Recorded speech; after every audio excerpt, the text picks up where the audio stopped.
I gotta start my class. Good morning, lads and ladies. Welcome back to Calc 1. Sorry, give me just 1 second. I'm a little disorganized this morning.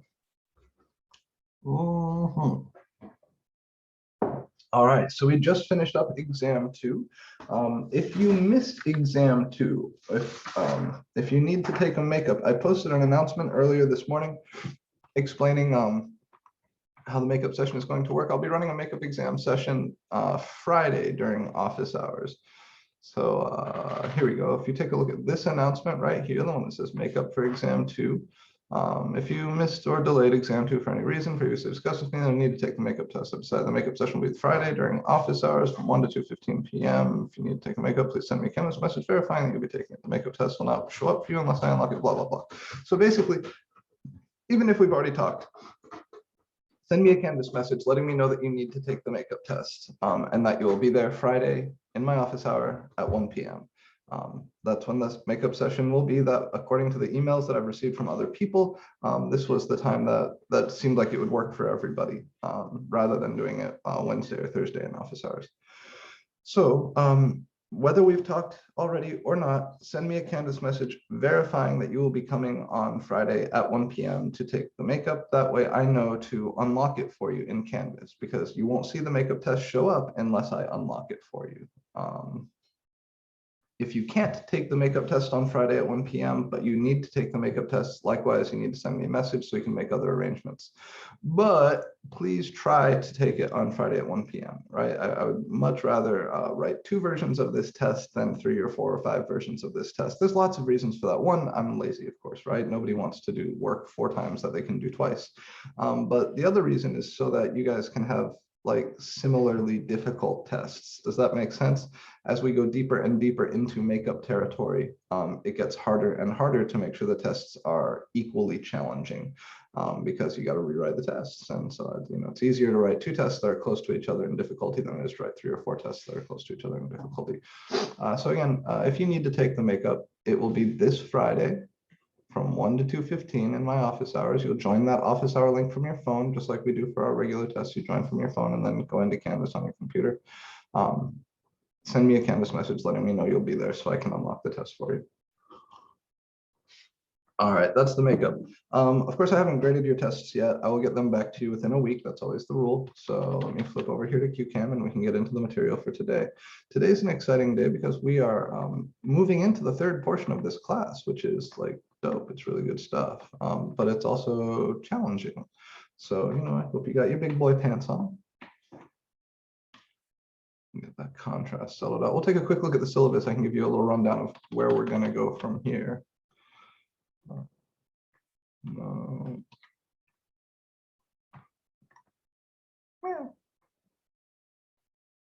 Jesus, my wife and I have been like meowing at each other lately because our cats are like more and more talkative. It's becoming this thing. I apologize if I make cat noises. I know it's weird. Okay. So right. This is the last section we covered, then spring break, and then we had our test. So you see from here on, we're actually changing tack quite a bit. Areas, sums, definite integrals. What word you don't see down here very much is derivative, because we're going to begin studying what's kind of the second half of calculus. So calculus can broadly be broken into 2 groups. There's differential calculus, which is what we've been doing. It's about rates of change. And then there's integral calculus, which is something else. And that's what we're going to start talking about today. So I want to introduce this as gently as I can. But at the same time, I want you to be aware that there's some new notation, there's some very new concepts, and that this is, if you've been struggling recently, this is a great kind of fresh reset, because what we're talking about here is very different than what we've been doing. But also just be aware that yeah, things are different. So if you've been coasting lately, we can no longer coast. We'll be talking about all new things. So the section that we're moving to, Chapter 5 on integrals. This is what we will be talking about today. All right.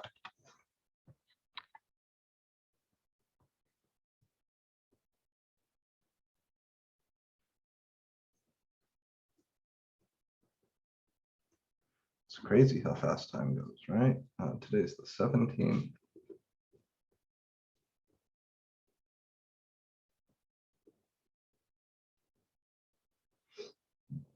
today to talk about areas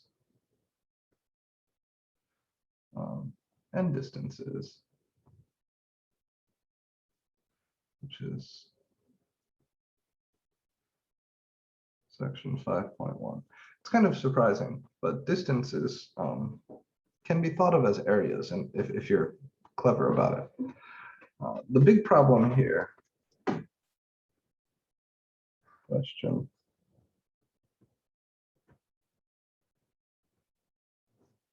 how does one find, how can we find the area under a curve?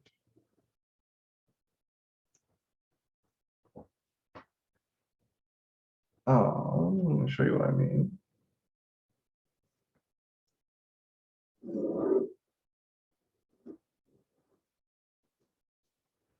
I have some curve here. It's coming from a function f of x. And I pick two x values, say from a to b. I'd like to find the area underneath this curve, but above the x-axis. So I'm going to kind of try to find the area of this region in here.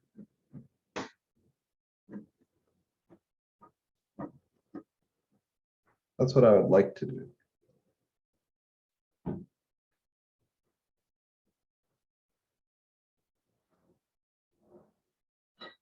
And I want you to really think about why this is challenging. There are some functions for which this is very easy to do. Like if f of x is a constant function, if the graph of f of x was just a straight horizontal line, then this would be a rectangle, right? And the area of a rectangle is easy to figure out. You just take the height and multiply by the width. Or if this were a linear function, just any straight line, then I could split that space up into like a rectangle and a triangle. We call that a trapezoid. And there's simple geometry formulas for finding those areas. But in practice, for a more general function, f of x, whose graph could be all curvy like this, it's very hard. You can zoom way, way, way in here and try to say, okay, well, what's just the area here? But since there's this tiny little curve, right, since it's not perfectly flat here, it's very hard to assign a particular height there. So we have this kind of inherent challenge that because the upper boundary of this region is curvy, it's not straight, it's very hard to find that area. This is a problem that plagued mathematicians for literally thousands of years. And it wasn't until Carl Friedrich Gauss that we started to get good answers. Gauss had some wonderful ideas. He called them quadrature. And then another fellow named Bernard Riemann came along and formalized the idea. So this integral calculus, this is tricky stuff. It's very tricky stuff. I want to begin with some sort of simple examples just to get you comfy with the idea. So we're going to turn over to the book here, and I'll try to describe to you. Okay, we're going to jump right into it. Okay, try to describe to you the basic method. So this total area in here, the way we're going to get at this is by drawing some rectangles. So here's a first answer.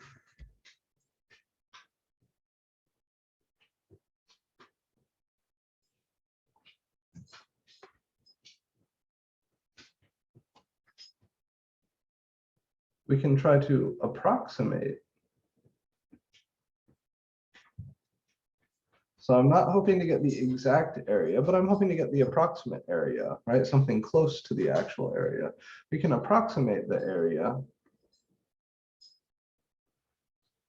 under y equals f of x from x equals a to x equals b. That would be sort of this area here. By filling that space up filling that region up with rectangles. Then adding the area of those rectangles.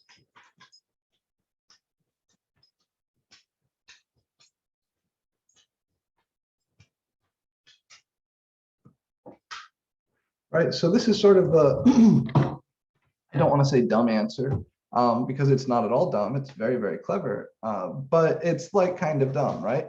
Because, you know, this thing is curvy. It's not straight, and rectangles, you know, they're straight.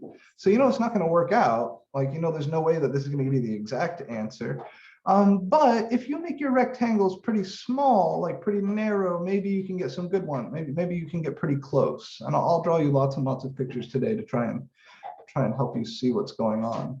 But yeah, this is in fact, everybody who has answered this question with any sort of wisdom, historically, mathematically, has begun with this idea that what we're going to do is we're going to come in here and we're going to draw some rectangles. Like here's one little rectangle. I can find his height and I can find his width, so I can find his area. He's flat on all sides. And then I can come over here and I can draw another rectangle. And you'll notice that, okay, maybe this rectangle isn't exactly right. Yeah, so he pokes up over the graph a little bit. So this is maybe a little bit too large, but we're just looking for an approximation. It doesn't have to be perfect. So I can find his height, I can find his width. I'll add that to the last one, and then I'll come over here and I'll draw on another rectangle. I can find his height and his width, and I add that to what I got from the last one. We keep doing this shit. Fun thought. What if I use horizontal rectangles? So I do one like this. And then I do one like this.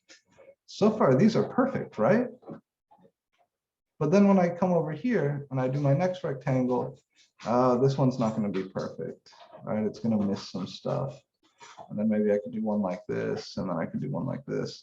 That would be another way to fill up that space with rectangles and try to calculate that area. We could start with one big ass rectangle down here. And that would give me that space. But then up here, the curvy space. So the idea is if I just do one big fucking rectangle like this, I've got all this extra shit that's being measured. And I don't want that. I want my approximation to be as good as possible. So really the smart move is to use very little rectangles. Like I'd use a thin one like this, and then another thin one like this, and then another thin one like this, and then another thin one like this. And that way I kind of minimize the error, right? So if I just use one big ass rectangle like this, I've got all this error over here, all this stuff that's being counted that I don't want to count. I just want to count the purple stuff. So really the best way to do this with the little vertical rectangles is to make them very, very small. And the book draws better pictures than I do. Let me show you some really nice ones. Now, here we go. So you see, the more and more rectangles I use, if I don't worry about any of the notation, any of the symbols here, just look at the pictures, please. Here I'm using somewhat large rectangles. Here the rectangles are narrower and narrower still. There's a lot of stuff hanging over here that I don't want. And as the rectangles get narrower, the amount of stuff hanging over gets smaller. So we're getting better and better and better approximations as we use more and more narrower and narrower rectangles. That's going to be the game in the long run. So yes, we could use one big rectangle. But in practice, what we usually want to do is use a bunch of small rectangles. And in fact, the more rectangles we use, the better our approximation will be. One last comment before I get into the nuts and bolts here. That idea of drawing the rectangles sideways, that leads to something called Lebesgue integration and measure theory, which turns out is really the grown-up way to do this stuff. And I mean, like, not just like little bit grown up, not like advanced calculus for undergrads grown up. I mean, like big grown up. I mean, like 6,000 level graduate real analysis grown up.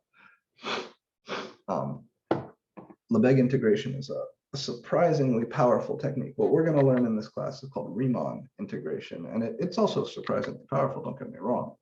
But the horizontal rectangles, nobody ever really thinks of that until they're told to, and it's incredibly clever, unless you're Henri Lebesgue.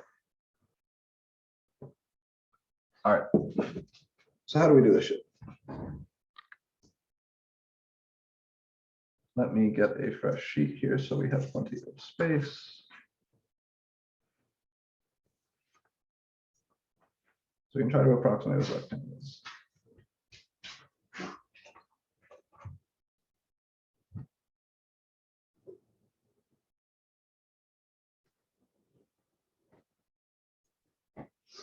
All right, same sort of idea. Here's A, here's B, and the area I want to approximate like this. We're going to do this by filling the space up with some little rectangles and then measuring the area of those rectangles. The trick is we have to pick a width, right? So we have to have kind of a system to do this. We have to have an organized way to go about it. So what we do is we start by picking a width.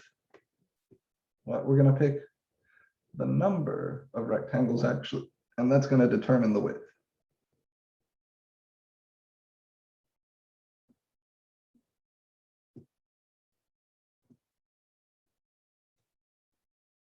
So you get to choose this, or maybe the problem will say it. You're going to pick the number of rectangles, we'll call it n, and then calculate the width of each rectangle.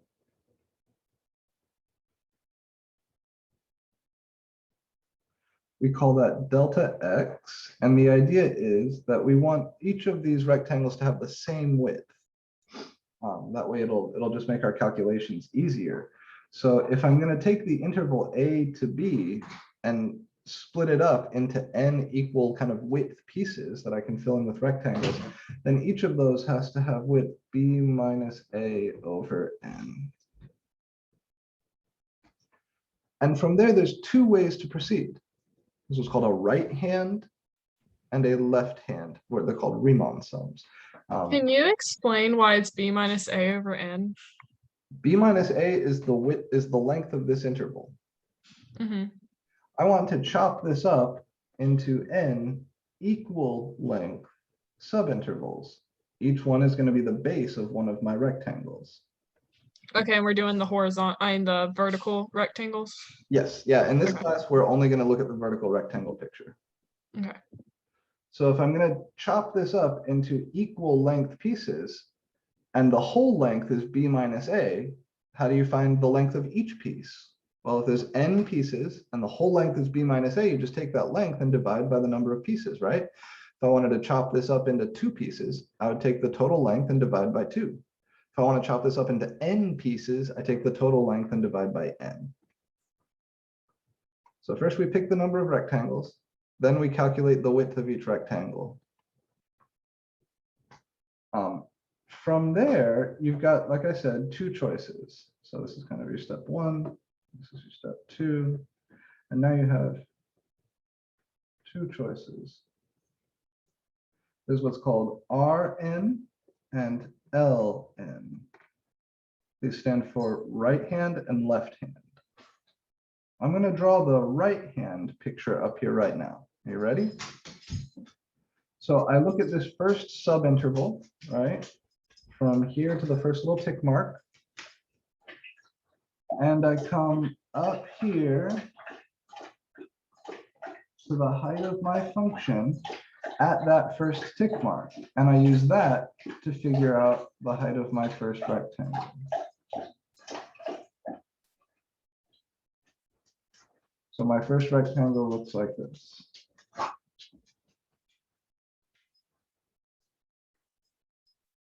Then I come here to my second subinterval. I go to the right end of that second subinterval, come up to my function, and I use that to determine the height of my second rectangle.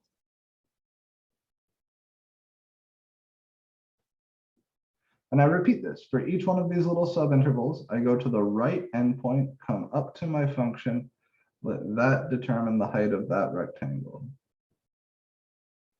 Come to the right, up to the function, rectangle. Come to the right, up to the function, rectangle, come to the right, up to the function. Rectangle, come to the right, up to the function. Rectangle. Everybody get it? So here the height of the rectangles is determined by the height of the function at the right endpoint of each subinterval. What is the height of this first rectangle here? So again, this curve is y equals f of x.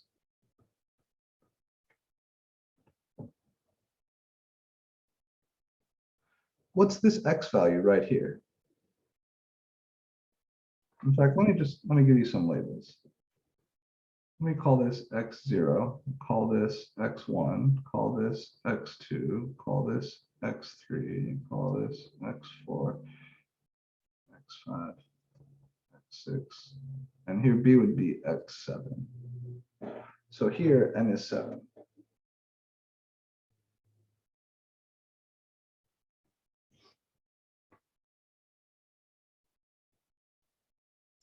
Couldn't you plug in a plus x of 1 into the function and find the height or the y value of it? Yeah, that's it exactly. And in fact, before we get to these two choices, let me insert something else here.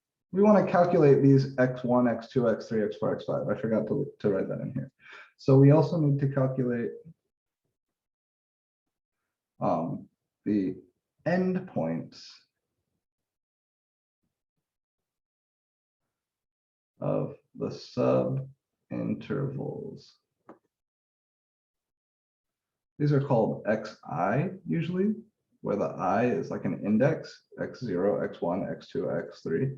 Xi is a plus, well, if I want to get to x1, I start here at a and I walk over one copy of delta x, right? Delta x is the width of this subinterval.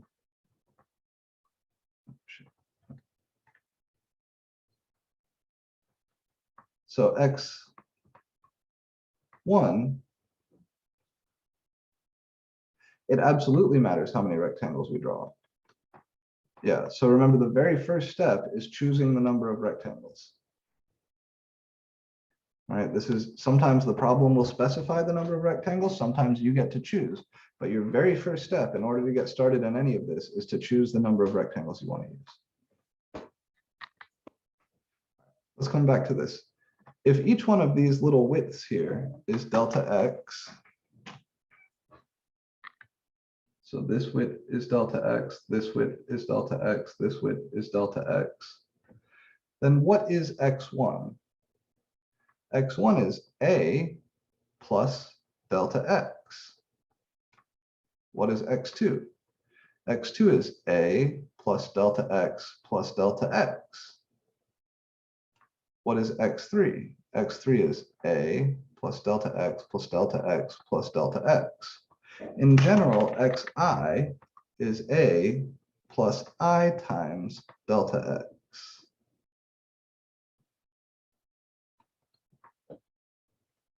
Can you repeat that, please? So I'm trying to find the value of these x1, x2, x3, and so on, right? I want to know what these endpoints are. Suppose I want to know what x1 is. I'm starting at a, right? This x value right here is a. And I'm going to walk one width over. I know that the width of each rectangle is delta x. So this width right here, delta x. This width right here, delta x. This width right here, delta x. This width right here, delta x. Every rectangle has the same width. So to get from a to x1, I start at a and I walk one copy of delta x to the right. Right. So x1 is a plus delta x. How do I get from a to x2? Where is x2? Well, I start at a and I walk one delta x, two delta x. So x2 is a plus 2 delta x. How do I get to x5? Let's pretend I want to get out here. I start at a and I walk 1 delta x, 2 delta x, 3 delta x, 4 delta x, 5 delta x. So in general, to get to xi, I start at A and I walk I times delta x to the right. So the formula for your xi's is A plus I times delta x. And here I runs from 0 all the way up to n. So if you want to know what is, x6, you just plug in I plus 6 times delta x. Remember, A, you already know, and delta x, you already calculated. So these will be numbers, right? So now you have two choices. You can choose to calculate the right endpoint or the left endpoint Riemann sum.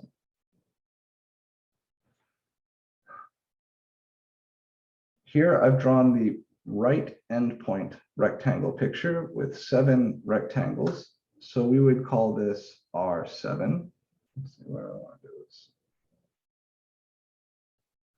The height of the first guy, that was the question we were asking, right? How do I find the height of this first rectangle? Well, this point right here is x1 comma f of x1, right? Because this point is on the graph of f of x, and the x value here is x1. This point right here is x2 comma f of x2. And this continues. This is x3 comma f of x3, and so on. This last point right here is x7 comma f of x7.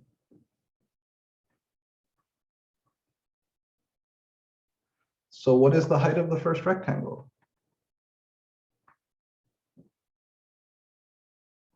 F of x1. Good. So here's what we're going to do.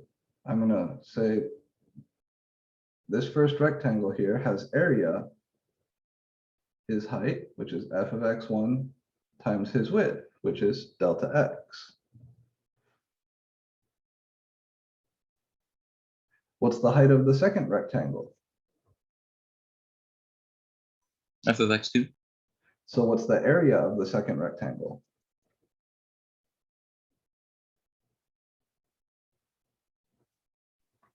His height is f of x2.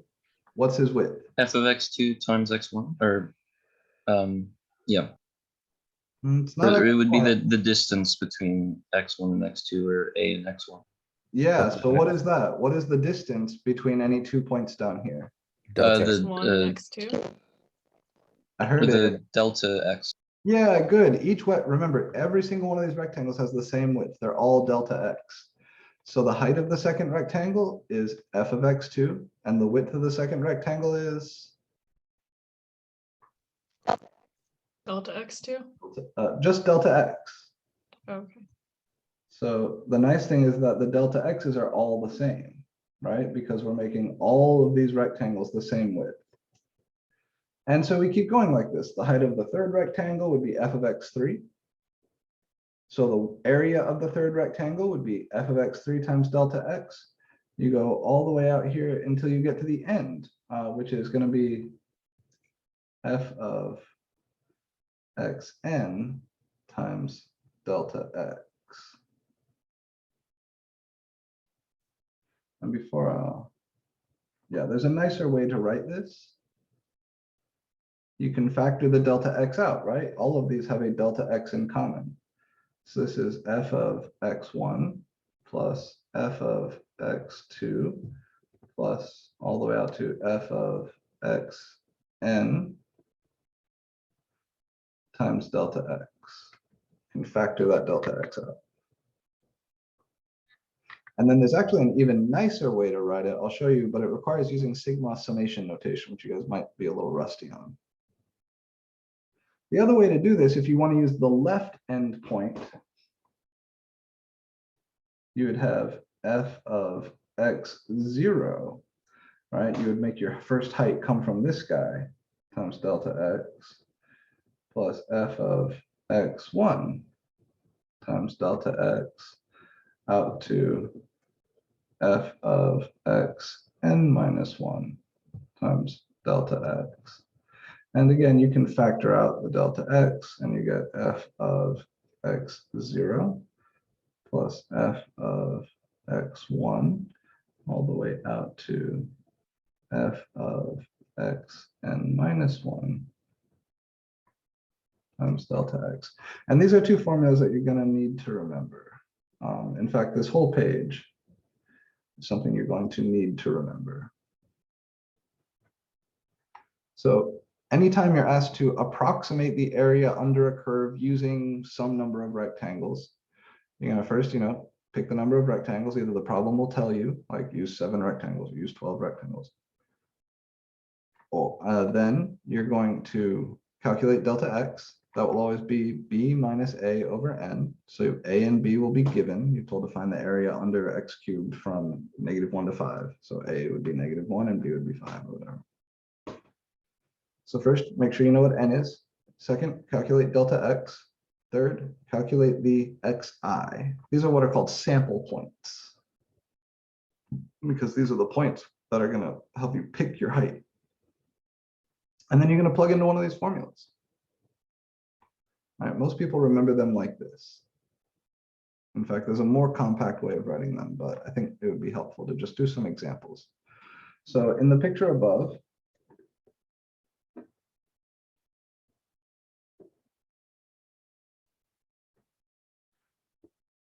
R7, which is the approximation we get by using 7 rectangles here, would be f of x1.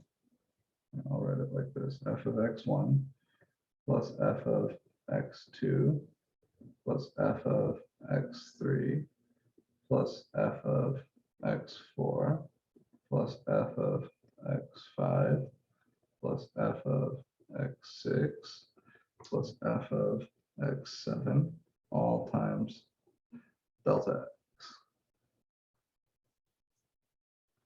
So these f's in here, f of x1, f of x2, f of x3, those are your heights. Remember, we started like this.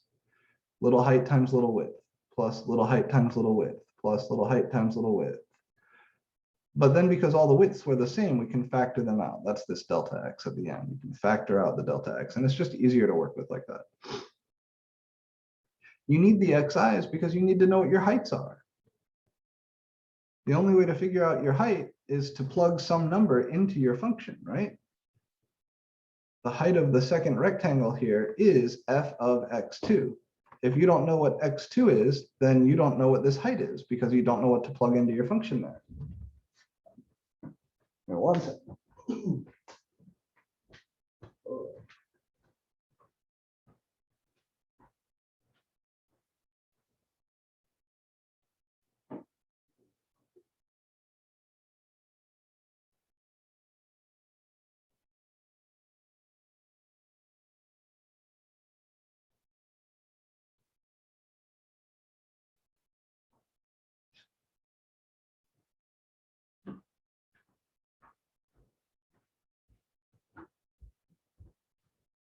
All right, let's look at a nice concrete example. We've got lots of numbers. Well, it does matter how many rectangles you draw. The problem will specify, or you get to choose. And the more rectangles, the better your approximation is. So let's look at some specific examples here. The book has, they want x squared from 0 to 1, right? That's usually the start. Yeah, okay. And we'll use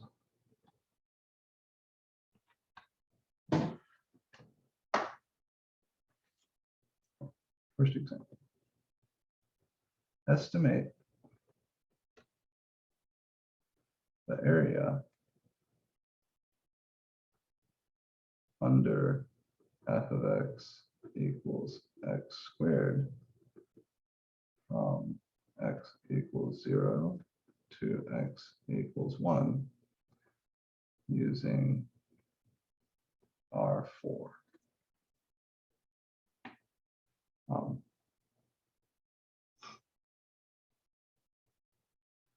So the R tells me my rectangles are going to come from the right endpoints, and 4 tells me I'm going to use 4 rectangles. All right, this is 4 rectangles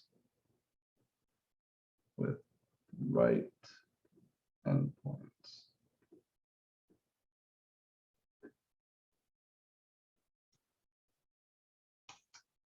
It's always a good idea to draw the picture.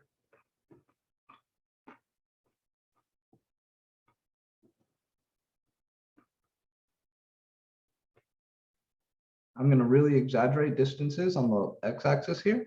So I'll mark this as 1.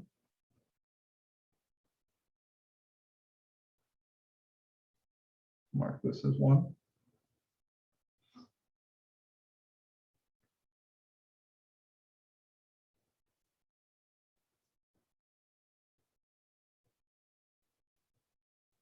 All right, here's what x squared looks like from 0 to 1, right? You know, it keeps going off there, it keeps going off over here.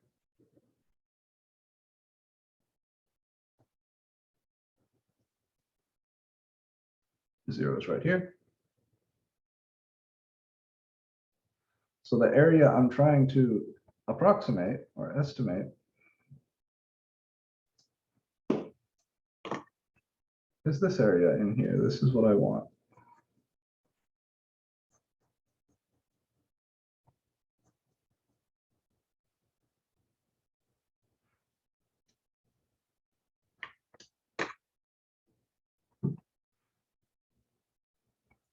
Step 1,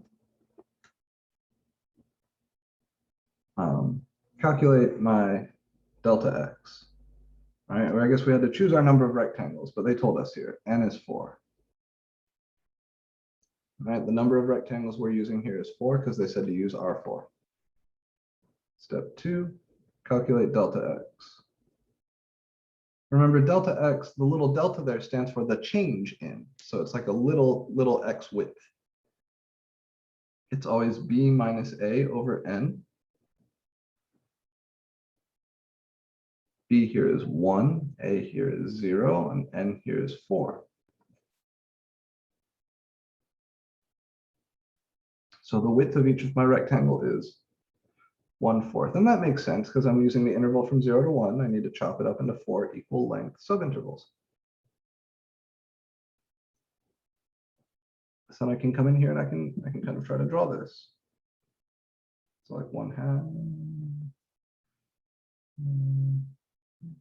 There we go. I've chopped up the interval 0 to 1 into 4 equal length subintervals, but I want to know, what is this number? What is this number? What is this number?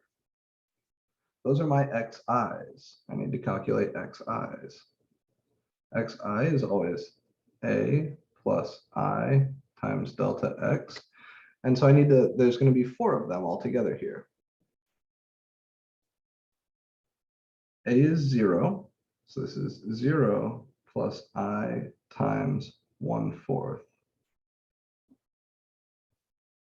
So these xi's are just I over 4. And remember, I always runs from 0 to n. So I here goes from 0 to 4.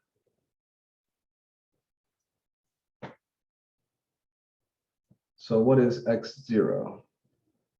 X0 is just 0 over 4, which is 0. X1 is 1 over 4. I'm plugging in for I. Do you guys see that? Since xi is I over 4, I need to plug in all these values for I, and that will give me, here's x0, here's x1, here's x2, here's x3, here's x4. So x0 is 0. x1, this first guy, I just figured him out. He's 1/4.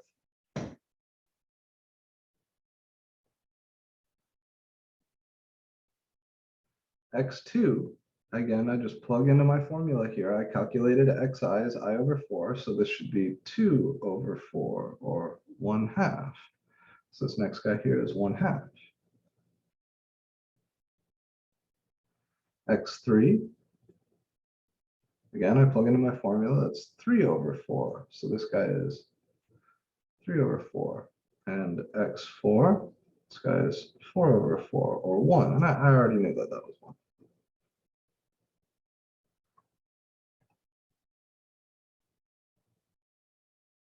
And now I can draw my picture here. Okay, so I'm using right endpoints. So here's my first width. Since I'm using the right endpoints, my first rectangle is going to look like this. Since I'm using right endpoints, my second rectangle is going to look like this. Right endpoints, my third rectangle is going to look like this. Right endpoint, so my fourth rectangle is going to look like this. Right.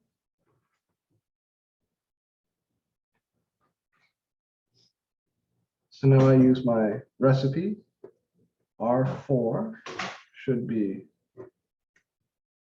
f of x1 plus f of x2 plus f of x3 plus f of x4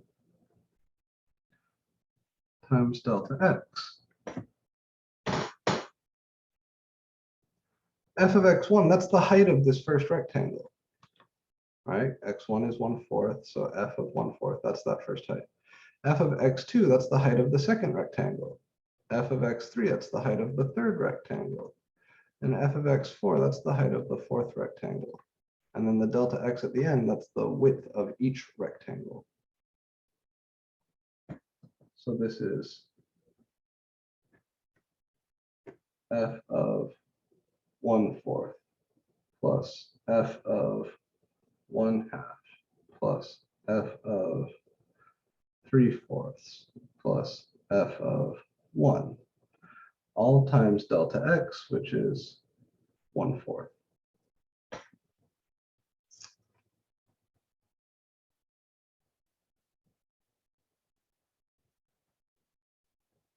F of x here is x squared. Right, that's the function I'm graphing. That's the function I'm looking at. So what is that first height? What is f of 1/4? 1/16. Good, it's 1/4 squared. F of 1/2, and which is 1/16? F of 1/2 is 1/2 squared. F of 3/4 is 3/4 squared.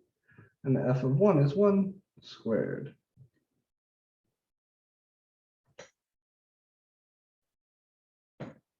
And then, like Adrian said, f of 1/4 is 1/16. 1/4 squared is 1/16. So this is 1/16 plus 1/2 squared is 1/4 plus 3/4 squared is 9/16 plus 1 squared is 1. All of this is times 1/4 still. Why are you squaring it? What is f of 1/4? What's the function f of x? What does f of x do? Because the formula is x squared at the top. Yeah, the function f of x is x squared. So f of anything is that thing squared. Okay. If f was a different function, I would do whatever that function said to do here. If f of x was cosine of x, then this would be the cosine of 1/4 plus the cosine of 1/2 and so on. But since f of x is x squared, we just square each of those inputs. So in other words, the height of this first rectangle is 1/16. The height of this second rectangle is 1/4. The height of this third rectangle is 9/16. And the height of this fourth rectangle is 1. Now I'm going to add all these up. Common denominator here is going to be 16. This is 1/16 plus 4/16 plus 9/16 plus 16/16. I'll write it out. Why not?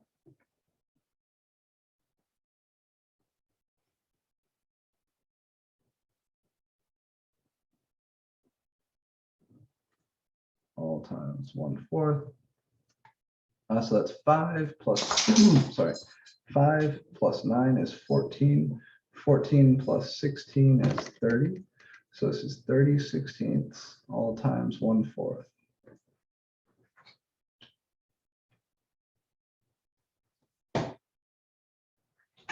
And then there's some simplification that can be done here. 30 isn't divisible by 4, but it is divisible by 2. So this is 15/16 times 1/2. And then 16 times 2 is 32. So this is 15 30-seconds. No, it would not. Yeah, Joe asks, can I like factor out the f? No, this is function notation. We can't factor out an f. This is f of 1/4, f of 1/2, f of 3/4, and that's not the same as f of 1/4 plus 1/2 plus 3/4 plus 1. Now this is function notation. There's no factoring that out. It doesn't work like that. All right, cool. Yeah, I know function notation looks like multiplication, but it definitely is not. We need to be real clear about that. All right. So this area I have approximated as 15 30-seconds. Do you think this is too big or too small? Is my estimate an overestimate or an underestimate? Too big. Good. Why? The Well, if you rectangles go over the graph. Right. Good.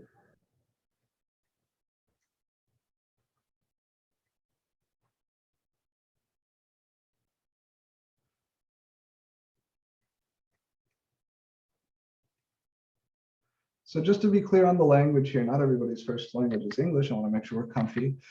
If the estimate is larger than the actual area, we call that an overestimate. And if the estimate is smaller than the actual area, we call that an underestimate.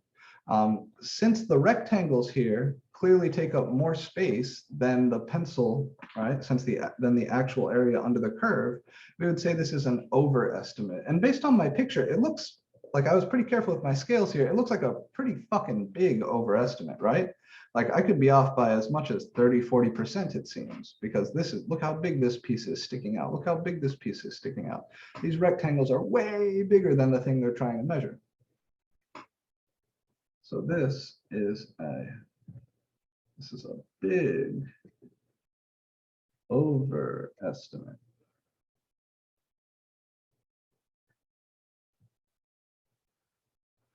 How could I do better? Could you potentially take the height of the rectangles going the other way and then take the average between the two? Oh, that's brilliant. Yeah. So if we used left endpoints instead, that would give us an underestimate. And then we could average those two. That gives you something special. It's called the trapezoid rule. And that would indeed be very, very good. We could change the shapes that we're using. Yeah, Luke's idea. We could use triangles in here instead of using rectangles. That's very clever. That's also what's going to lead to what's called the trapezoid rule. And you guys would be shocked. Adrian and Luke, your answers actually equivalent. The trapezoid rule, where you take the left hand and right hand Riemann sum and average them, turn out to be the same. So let me, some language, stuff like that. We're going to come back and talk more about this. These things are called Riemann sums. So all of these things, they have a name. These are called Riemann sums. They're named after the dude, Bernard Riemann. You may have heard that show up in other places. There's something called the Riemann hypothesis. It's one of the most famous open questions in mathematics. There's something called the Riemann zeta function, which is the function that the Riemann hypothesis is hypothesizing about. There are Riemann surfaces and Riemann spheres and all sorts of really cool things. These are called Riemann sums. That's their name. It's pronounced Riemann. It's a falling diphthong, I think is the linguistics term for the E sound, Riemann. And Rn, we call that the right called the right endpoint Riemann sum, and Ln is called the left endpoint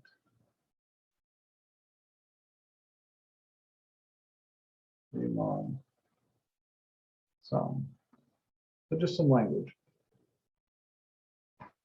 The suggestion to take the right and left thing and average them is very, very clever. I don't know if anybody knows the formula for the area of a trapezoid, but it happens to be the width times the average of the heights. So if you wanted to come in here and draw, where did it go? If you wanted to come in here and draw little triangles instead, going from like the left to the right, that wouldn't actually be a triangle. That would be what's called a trapezoid. It would be like meh, meh, meh, meh. But we kind of use the tops as triangles. That is actually what you get if you average the left and right Riemann sums. It's a neat fact. Is there any other way I could improve this estimate?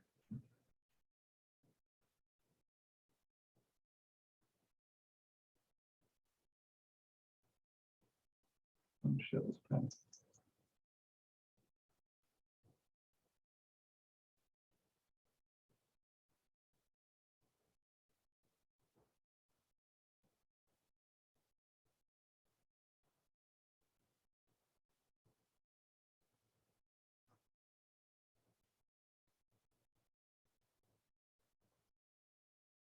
So one of the suggestions was to calculate R4 and L4 and then average them. And it turns out that that's going to give us the same thing as Luke's idea. This turns out to be equivalent to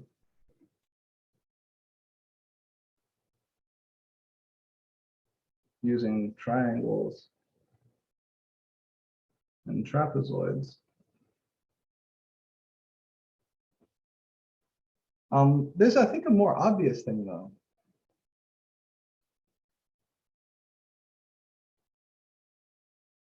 What's kind of the most obvious way to improve this? Can you kind of Take just the go ahead? take the area of like the space given at the top. Those are going to be a little bit tricky because now the bottom is curvy, right? Oh yeah. The region was tough because the top was curvy. Now here the bottom is curvy. So calculating the error here is a little tricky. Yeah, using left endpoints is not a bad idea. Increasing the number of rectangles. That's the obvious one. Yeah, use more rectangles, right? Make each rectangle narrower so that this error is smaller for each rectangle. So let's try some combination of those. Let me see, where do we want to go from here? Yeah, so we calculate R4, we get 15, 30 seconds. L4, yeah.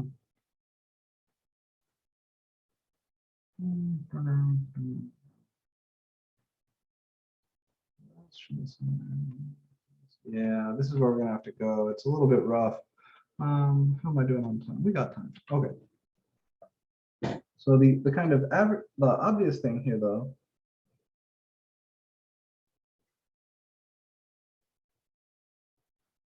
is to use more rectangle, right? By using more and more and more and more rectangles, we're making those widths narrower and narrower and narrower and narrower and narrower. That's going to make those errors smaller and smaller and smaller and smaller and smaller. So whether you're using R4 or L4, it doesn't really matter. Let's go ahead and do both. All right, let's go ahead and average R4 and L4. So we'll need to first calculate L4, see what we get. I've got 15, 30 seconds for my first answer here. We can see what that is as a decimal just for fun.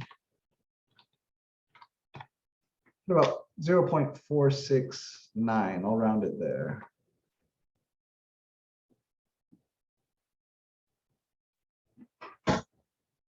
Let me go through the process of calculating L4. So we've seen an example of a left-hand Riemann sum being done.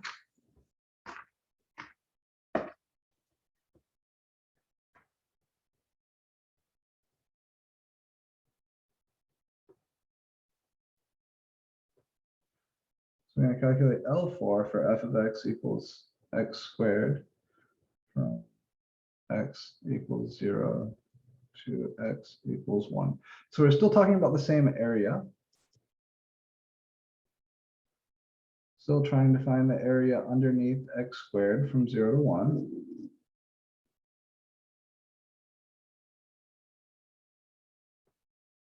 But this time I'm going to use my left-hand endpoints.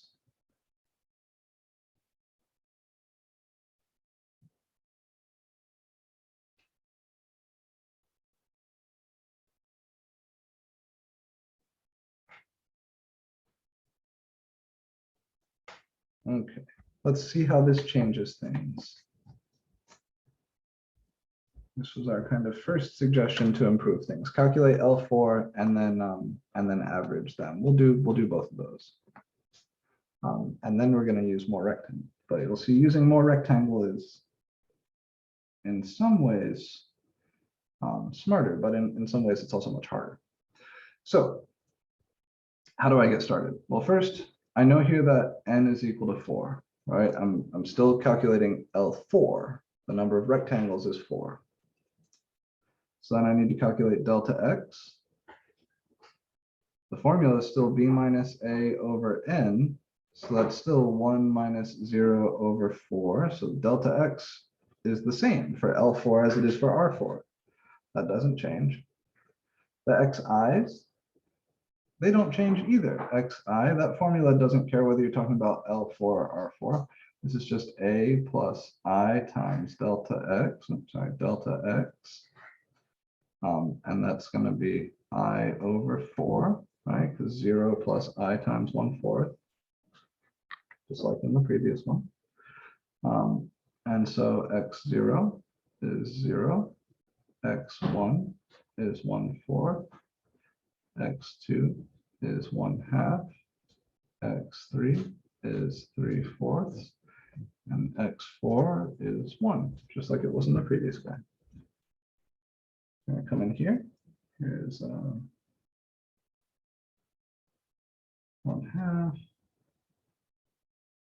1/4, 3/4. And now my heights are coming from the left endpoint. So over here at 0, my first subinterval is 0 to 1/4. The left endpoint of that is 0. So the height of my first rectangle is actually 0. The height of my second rectangle comes from the left endpoint there. So it's going to look like this. There's my second rectangle. The height of my third rectangle is going to come from the left endpoint there. So there's my third rectangle. And the height of my fourth rectangle is going to come from the left endpoint there. So here is my fourth rectangle. Clearly, this is an underestimate, right?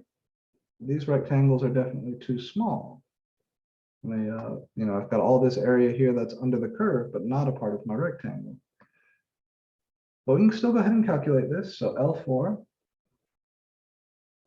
Remember, the formula here is slightly different, and it should match up with what your picture says. So L4, instead of starting at f of x1, this starts at f of x0. That's the big difference. And then instead of ending at f of xn, it's going to end at f of xn minus 1.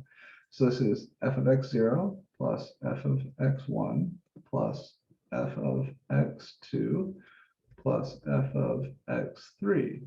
There should still be 4 things here. It's just instead of 1 through 4, you have 0 through 3. All times delta x. And I'll make the note here, compare to this step for R4. And make sure you see the difference.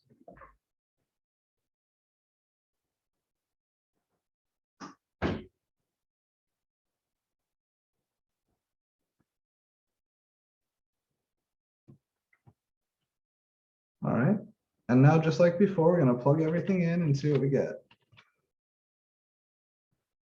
So f of x0, well, x0 is 0. So this is f of 0 plus f of x1. X1 is 1/4, so this is f of 1/4 plus f of x2. Well, x2 is 1/2, so that's f of 1/2 plus f of x3. Well, x3 is 3/4, so this is f of 3/4 all times delta x, which is still 1/4.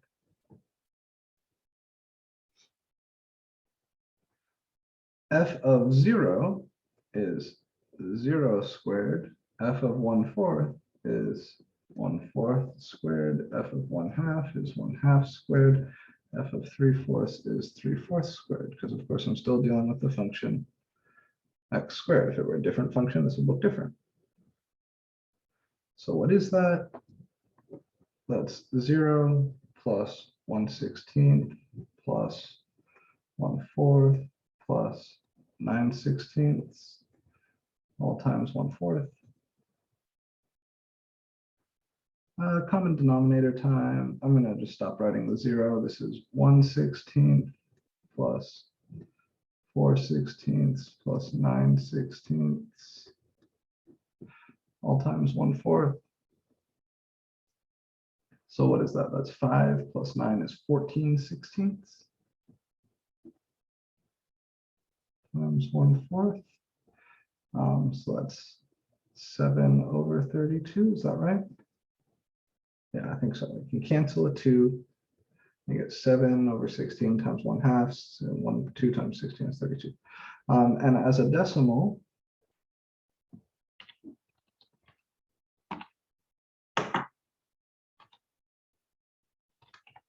get about 0.219. And this is clearly from the picture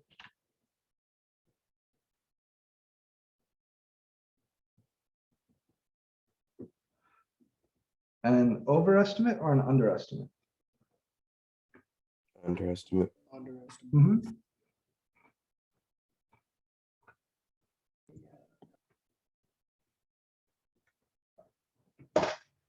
Now here's where we're going with this long term.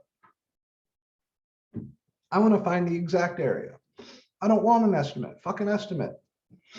What's so dope about calculus is that it lets us solve these problems exactly. Right? I don't want an average rate of change. I want an instantaneous rate of change. That sort of thinking.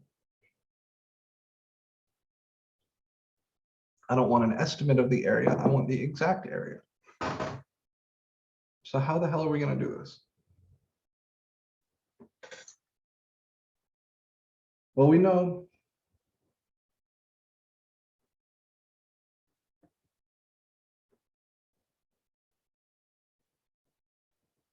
that the exact area is between 0.219 and what did we find for the Rn?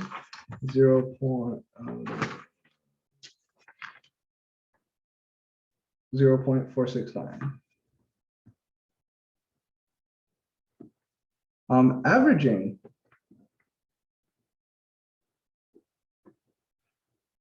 L4 and R4 is a good idea, but still not exact.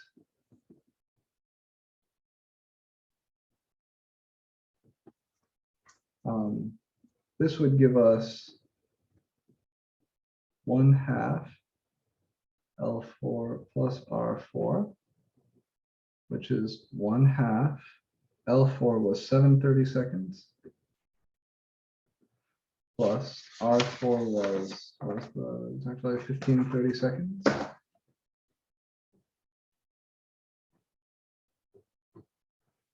Uh, 7 plus 15 is 22. So this is 1/2 times 22 30 seconds, which is 11/32. So this is actually going to be really good. 11/32. I still have it up. 11/32.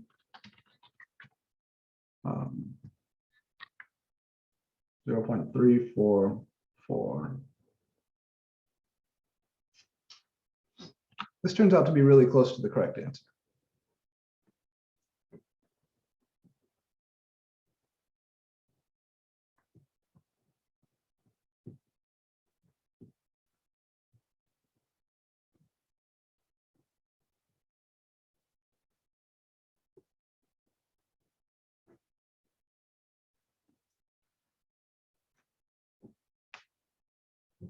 So then the question becomes, okay, how do I get exact area?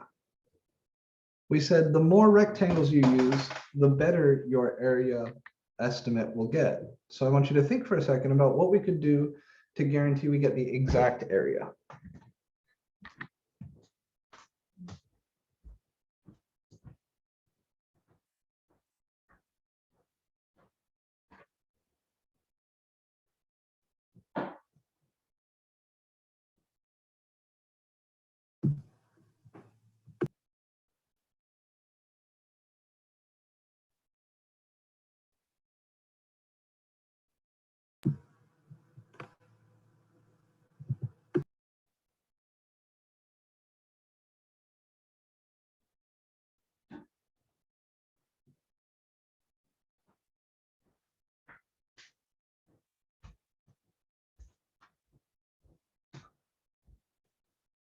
Any ideas?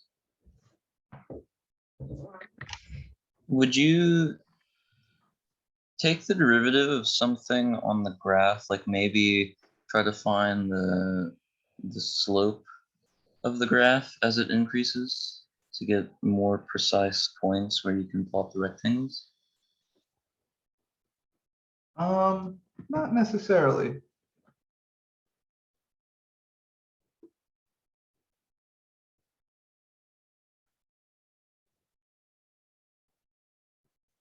If more and more and more rectangles means more accurate area.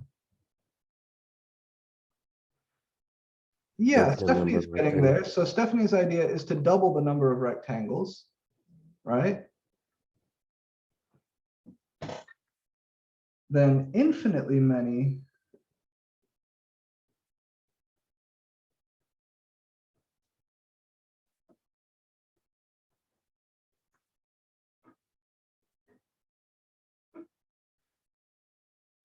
should get the exact area. That's the main idea here. If more rectangles means more accurate areas, I should say more accurate area estimates, then infinitely many rectangles is the gain. So look at some pictures here. Here's the same curve, x squared from 0 to 1, same area. This is their picture for R10, right, with 10 rectangles.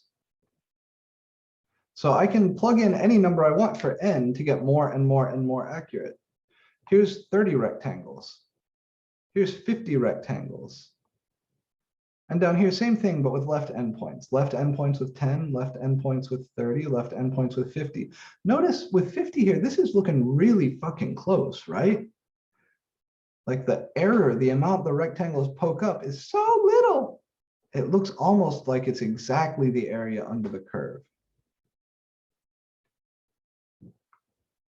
So what we really need to do,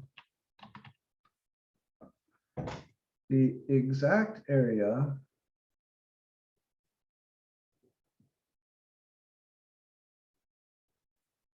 under f of x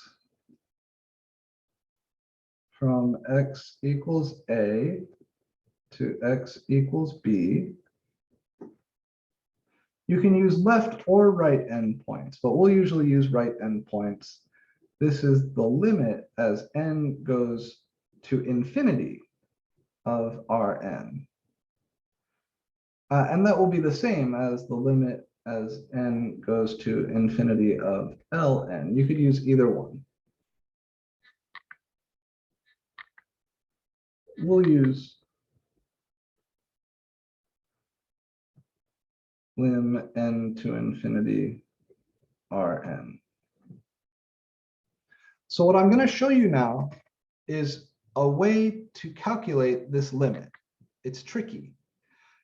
Next time, we're going to talk about summation notation. We're going to spend a lot of time learning how to get good with these sort of things. It's going to be a little bit hard. But at the outset, I want you to understand conceptually what's going on. As we increase the number of rectangles, our estimates get better and better and better. So as we send the number of rectangles to infinity, we will get the exact area. Now, the trick here is that n is going to be treated like a variable. I won't be plugging a specific number in for n. So there's kind of two flavors of problems in this section. The first one, I tell you, estimate the area using some number of rectangles, 4 rectangles, 10 rectangles. The other ones are going to say, find the exact area. And there you're going to have to leave n as a variable. So if I say use 4 rectangles, you're going to plug in 4 for n. If I say use 10 rectangles, you're going to plug in 10 for n. If I say give me the exact area, you're going to leave n as a variable and then take a limit as n goes to infinity. So what does this shit look like? Let's do it.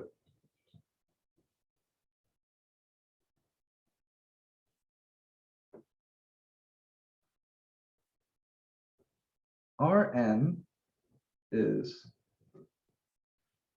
f of x1 plus f of x2 plus f of x3 all the way out to f of xn times delta x,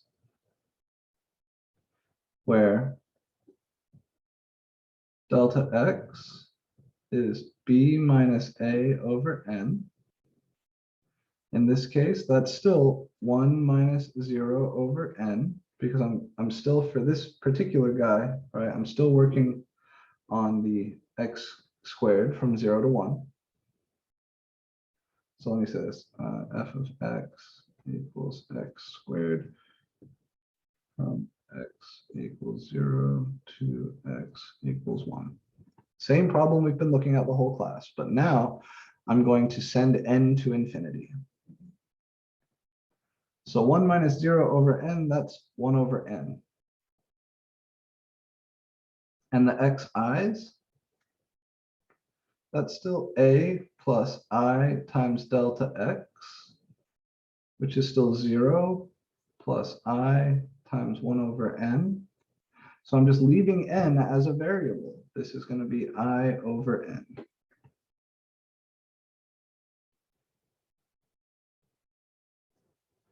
So here's the little things I needed to calculate.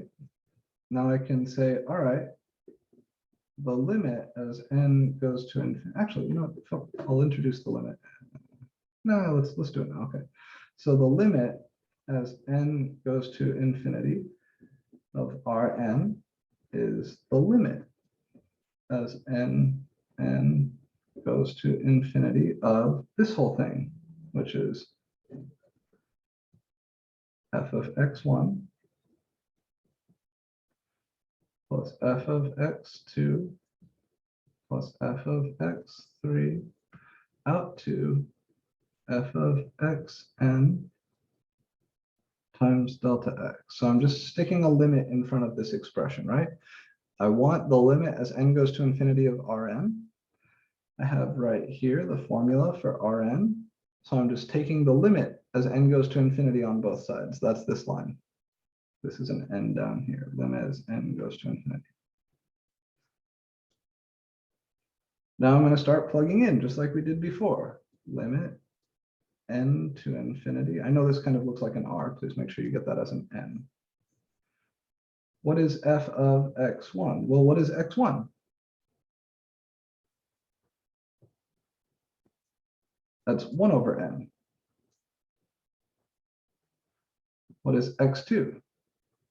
That's 2 over n. What is x3? That's 3 over n. All the way out to what is f of xn? That's f of n over n. And all of this is being multiplied by delta x. That's 1 over n. So what I did going from this line to this line is just plug in the xi's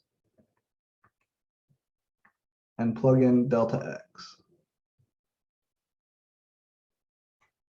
Now, what is the function f of x? Well, just like in the step before, we would square all of those things. Now I'm going to square all of those things. So f of 1 over n is 1 over n squared. F of 2 over n is 2 over n squared. F of 3 over n is 3 over n squared. All the way out to f of n over n, that's n over n squared. And all of this is being multiplied by 1 over n.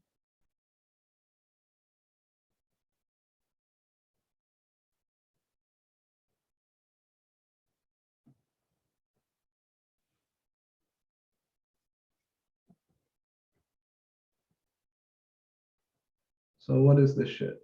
This is 1 squared over n squared plus 2 squared over n squared plus 3 squared over n squared, all the way out to n squared over n squared, all still multiplying by 1 over n. And what you notice is that the denominators here are all n squared.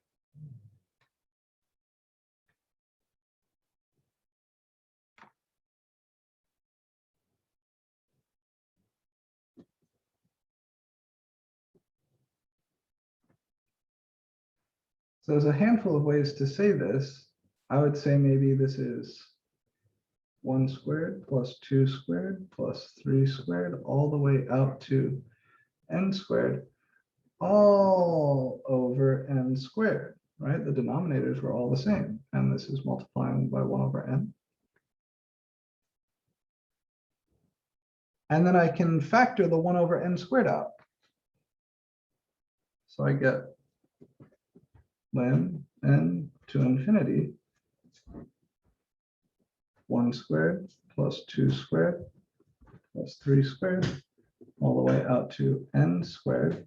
And I'm factoring this 1 over n squared out, so I'll have 1 over n cubed here.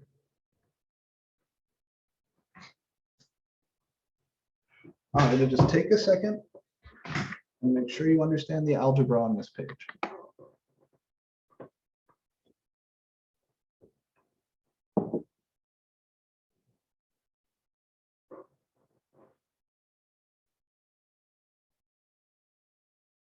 Are there any questions about the algebra steps here?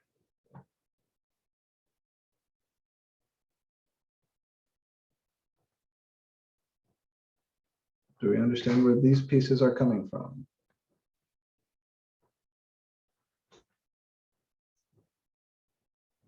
Remember, xi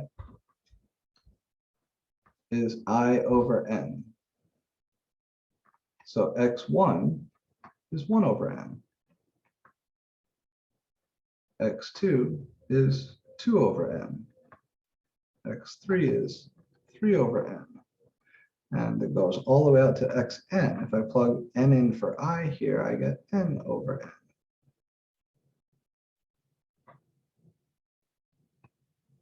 Any questions about how we go from here to here?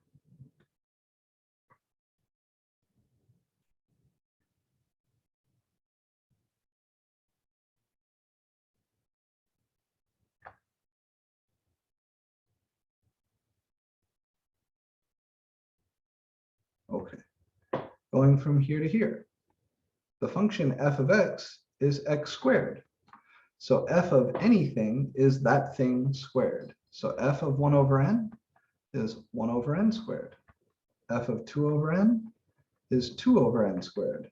F of anything is that thing squared.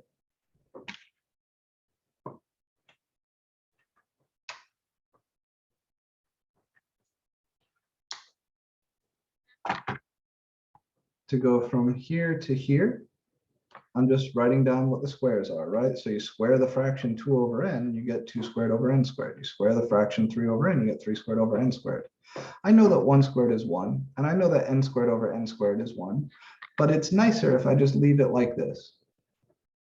Because after I factor this 1 over n squared out, right, so I've got all this shit over n squared. That's the same as having all that shit multiplied by 1 over n squared. I can factor the 1 over n squared out and put it with this. 1 over n times 1 over n squared is 1 over n cubed. Sort of here. This is 1 over n squared times 1 over n. We factored out.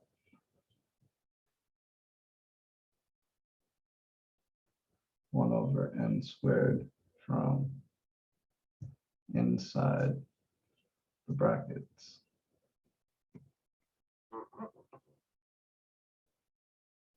Now I'm at a place where I can use a summation formula that you learned at the end of pre-calculus, but you've probably forgotten. Does anybody remember the sum of the first n squares?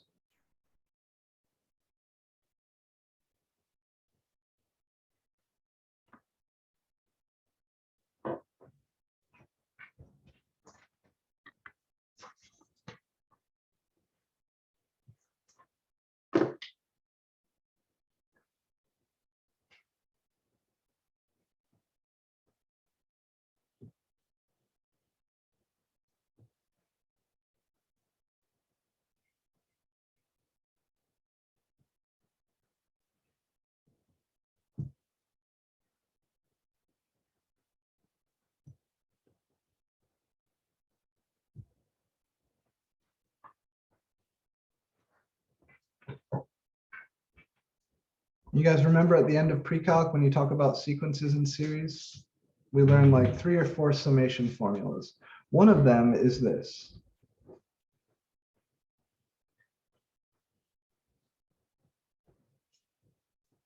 If you add up the first n squares, you get n times n plus 1 times 2n plus 1 over 6.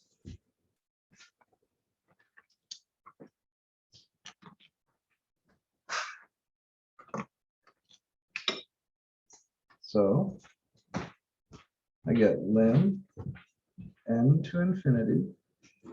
This piece right here is n times n plus 1 times 2n plus 1 all over 6. And the 1 over n cubed is still chilling. And this is something I can take the limit of. This is something I know how to deal with.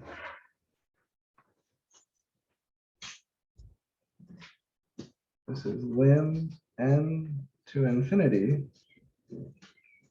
Downstairs, I'll have 6n cubed, right? 6 and this n cubed. Upstairs, if I multiply out all of these things, the first term is going to be 2n cubed. Well, baby? Maybe in my wallet. I don't know. Give me just a second. All right, what else am I going to have? I'd have this here would be n squared plus n. Let me just save us the time. The word here is summation formula. And then I guess what I'll do is I'll do the algebra off to the side here. So n times n plus 1 times 2n plus 1. This is n squared plus n times 2n plus 1. And then you can FOIL, that's your 2n cubed plus n squared plus 2n squared plus n. So you get 2n cubed plus 3n squared plus n.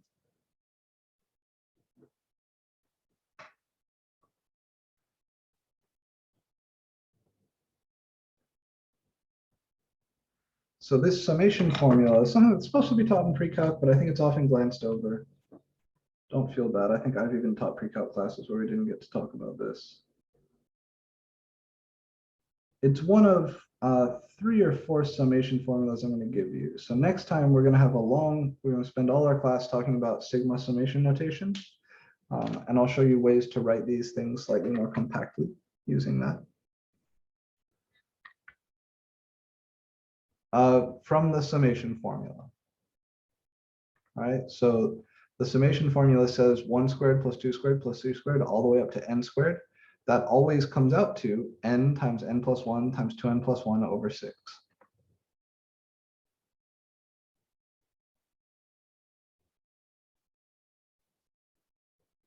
I don't quite understand what happened to the 3 squared. I don't quite understand the question.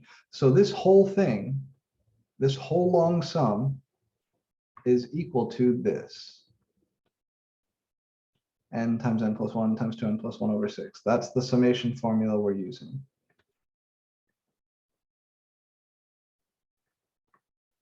So I'm plugging this in instead of this because I know that they're equal. So instead of this, I can plug in this. And then I'm just simplifying. I multiplied everything out in the top, and I multiplied this 1 over n cubed back in. And now this is a limit I know how to take. Pretend these are x's. Go back to section 2.6. Remember our limits at infinity? You can renormalize, divide top and bottom by n cubed. You get lim n to infinity 2 plus 3 times 1 over n plus 1 over n squared, all divided by 6. And as n goes to infinity, this goes to 2 over 6, because this piece will go to 0, this piece will go to 0. And 2 over 6 is 1/3. So the exact area under f of x equals x squared from x equals 0 to x equals 1 is 1/3. And be good. This is an awful lot of work. No one would deny that. And some of it is probably a little bit scary, right? Some of this probably looks a little bit intimidating. It's not an impossible task. It's far from impossible, but it does involve being a little bit brave and being very careful with algebra and this one summation formula that maybe you haven't seen before. So there's a lot going on here. And what I want you guys to do, I'll just give you a little bit of a picture of the homework I'm going to give you. I don't have a lot of time left here. I'm going to post today for you a homework set that's going to have some very basic things like calculate L6 or calculate R5, that sort of thing. Just finding, approximating areas using a specific finite number of rectangles. And then next class on Friday, we're going to talk a little bit more about summation notation and give you a little bit more practice with these sort of things. And we'll use that lecture as a place to kind of flesh out and get more comfortable with these limit, exact area things. And then you can go in and finish the remainder of the homework. So yeah, that is it. That's all I have for you guys today. I hope you take a look at WebAssign a little later today. The homework isn't up yet, but it will be up soon. And just try the first few problems where you have to use a few rectangles, 3, 4, 5 rectangles. And then go back through your notes and see if you can try to make sense of what's going on here. Read section 5.1 in the textbook. Reading the textbook is something you should always do. I've got to get running. So if you guys want to talk more, I'll see you in office hours. Otherwise, I will see you on Friday. Have a good afternoon.